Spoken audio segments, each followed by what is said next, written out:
Welcome to reports which made headlines last week. The Federal High Court in Abuja on Monday dismissed the suit challenging the ongoing recruitment exercise of 10,000 police constables by the Inspector General of Police IGP Mohammed Adamu. Delivering a judgment on Monday, Justice Ejiofor held that it is the Police Service Council under the leadership of the Inspector General of Police that is statutorily empowered to enlist constables into the force. Ejiofor of the Federal High Court in Abuja dismissed the suit brought by the Police Service Commission (PSC), challenging the power of the IGP to recruit personnel into the force. He therefore dismissed the PSC suit for lacking in merit.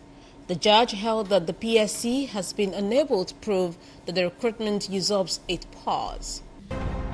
On Tuesday, police authorities in Anambra State declared one Ejiofor, a loyal to self-acclaimed leader of the proscribed indigenous people of Biafra IPOB, Nnamdi Kanu, wanted. The Commissioner of Police in the state, John Abeng, made the declaration on Tuesday. This followed an incident in Oraifite town, which led to the killing of 2 police officers by suspected members of the proscribed group. Abeng urged residents in the state to promptly report any information on Ejiofor's whereabouts to the police or other security agencies. In a statement released earlier, the police said some suspected IPOB members killed 2 police officers and injured others in the town. According to the spokesperson for the Anambra State Police Command, Haruna Muhammad, the attackers set a police patrol van ablaze during the incident which occurred on Monday. He explained that the security operatives had responded to a complaint against Ejiofor on alleged case of abduction, assault occasioning harm, and malicious damage to property.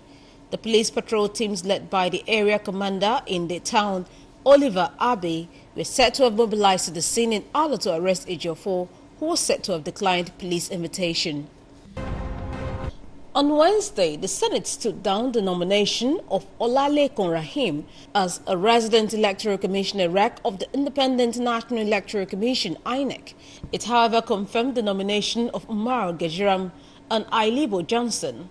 These were part of the recommendations of the Senate Committee on INEC, which screened the nominees after President Muhammadu Buhari sought the Senate approval of their confirmation on October 29.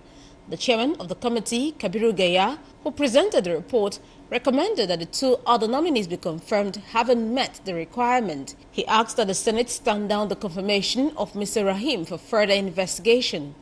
This, he said, is because a petition had been written against him, accusing him of being a card-carrying member of the APC. The Senate on Thursday passed the 2020 appropriation bill. In passing the budget, the lawmakers increased the total sum. The Senate also increased the benchmark price of crude from $55 to $57. However, the exchange rate of 305 naira to $1 was retained. Senator Ibrahim Jibrin, the chairman committee on appropriations, explained that the budget figure was increased to allow for interventions in critical areas of national security, road infrastructure, health, social need, water, as well as mines and steel development.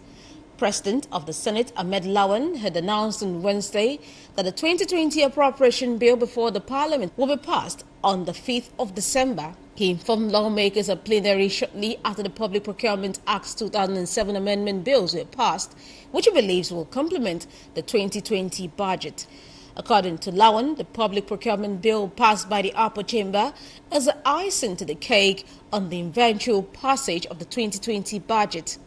Chairman of the committee, Senator Shuaibu Issa Lau, PDP Taraba North, in his presentation said, quote, certain amendments were made to the bills to encapsulate the ingredient of the varied views collated from experts and professionals aimed at adding value to the Procurement Act. The Senate, in a clause-by-clause consideration of the bill, adopted the recommendations of the committee with slight amendments made to Section 1 on the establishment of National Council on Public Procurement.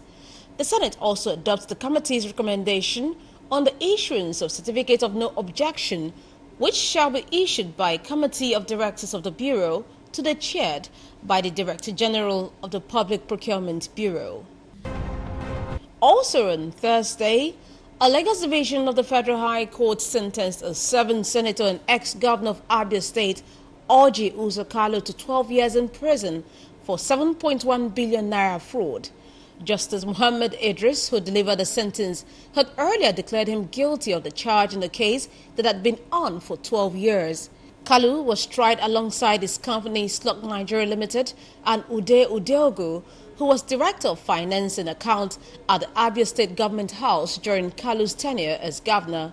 In an amended 39-count charge, they were accused by the Economic and Financial Crimes Commission (EFCC) of conspiring and diverting over 7 billion naira from the coffers of the state.